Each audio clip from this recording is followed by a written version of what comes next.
آپ کو اہم خبر سے آگاہ کرتے چلیں کہ انڈیا کی مغربی ریاست راجستھان کے جالور ضلع میں ایک 9 سالہ بچے کی موت کے بعد لوائقین کا یہ الزام لگا رہے ہیں کہ اس بچے کی موت نجی اسکول کے استاد کے پیٹنے سے ہوئی ہے۔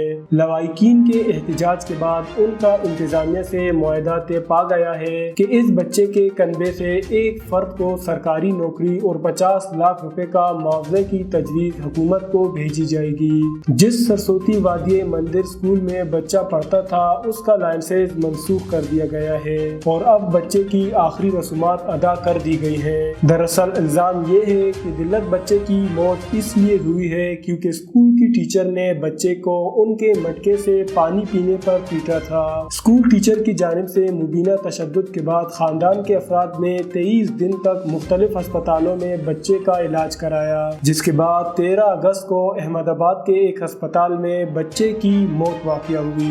بچے کی لاش گزشتہ روز اتوار کی دوپہر گاؤں پہنچی۔ اہل خانہ کے مظاہرے کے خدشے کے پیش نظر پولیس انتظامیہ نے ضلع میں انٹرنیٹ بند کر دیے تھے۔